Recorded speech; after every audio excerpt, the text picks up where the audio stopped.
guys. Oh, back, fellas. Head of yourselves, head of yourselves. Do you want an answer or not? Don't ever give up. There is an answer. It's this little barrel right here. Remember I told you to look at the ziggurat in Ur? I told you to take a look at it.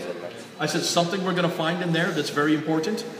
In one of the rooms when Dr. Woolley came across the city of Ur and uncovered it, they uncovered that ziggurat. Inside that ziggurat was a room. Inside that room was this little barrel. That little barrel was written by Nabonidus. Nabonidus is the last king. No one doubts that. All these artifacts talk about Nabonidus. He is the last king. What's more, he writes a prayer. That's a prayer on that barrel, written by Nabonidus. Written to who? Someone want to read who it's written to? Take a look right now. His son. His son. What's his name? Belshazzar. That's the only reference to Belshazzar anywhere in the world. This is the reference to proving that there was someone called Belshazzar at the time of Daniel in 539 BC. But that's the only reference to him, and it was only discovered by Dr. Woolley in the 1800s. Proving that there is a Belshazzar. That name does exist. And it did exist in the 6th century. He is the son of Nabonidus. That still doesn't help us. We now know that that name is Babylonian. That's all we know. Take a look at this tablet right over here, about 2 feet away. This tablet here mentions that Nabonidus, for the last 10 years of his life, was tired. So he went into semi-retirement to Teman in Arabia. And he left the ruling of his kingdom to his son. But it doesn't say who his son is. We now know who his son is by looking at that barrel. What is his name? Belshazzar. Meaning for the last 10 years of his life, Belshazzar took over ruling of the kingdom.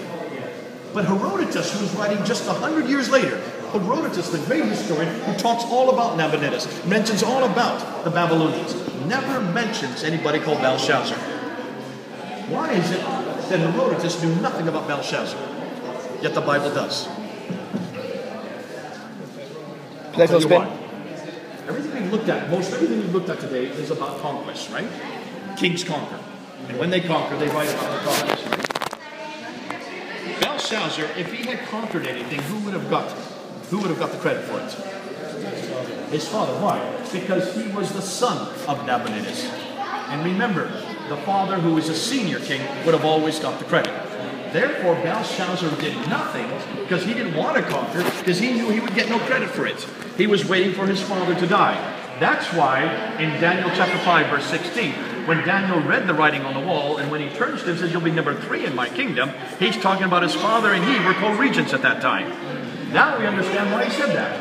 He and his father were number 1 and 2. Daniel would be number 3. But here's the beauty of it. If Herodotus knew nothing about Belshazzar, and he was only living 100 years later, how could someone in the 2nd century, like the historians say, have known about Belshazzar? You see how hopeless and impossible that would be? Proving that whoever was writing the book of Daniel had been living in the 6th century, had been living at that time to have known something that incidental. That it was Belshazzar who was ruling the kingdom for his father, waiting for his father to die.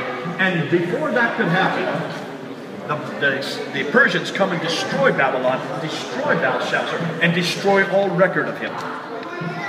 Only the book of Daniel knows about him. Only the book of Daniel gets it correct. Only the book of Daniel proves that there was a Belshazzar. He did rule. He was the one in charge at that time. He and his father were co-regents, and that's why Daniel would be number 3 in the kingdom, proving the book of Daniel had to be written in the 6th century. And if it's written in the 6th century, that means these are prophecies about the Greeks and the Romans that were yet to come 300 to 400 years later. Now who's over a barrel? How are the historians going to show that the book of Daniel is incorrect? The book of Daniel is even more correct than the historians are. Isn't that great? Yeah, I can hear you. Didn't he prophesy about the Messiah coming as well? Daniel 7:14. That's what I love, because Muslims, where's my Abdul? There you are, Abdul. Oh, my friend. You don't like Jesus because Jesus always calls himself the Son of Man, right? And you say, that proves he's nothing more than a man. Muslims tell me this all the time. He's nothing more than a man. I said, you have not read the book of Daniel. Because the book of Daniel is where we define who the Son of Man is. In Daniel chapter 7, verse 14. Who is the Son of Man? He shall come in the clouds.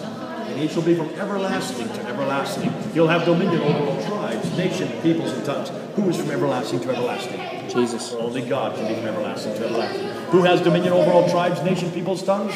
Only God can have control over all tribes, nations, peoples, and tongues.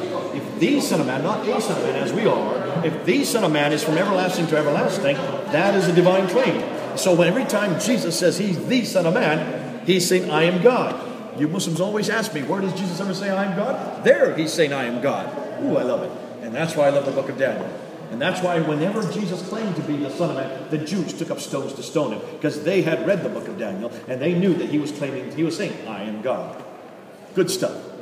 Great stuff, isn't it? Ooh, just give me the heebie-jeebies every time I bring it up. Now, we still want to talk about the Hittites. Let's go over to the next room. And let's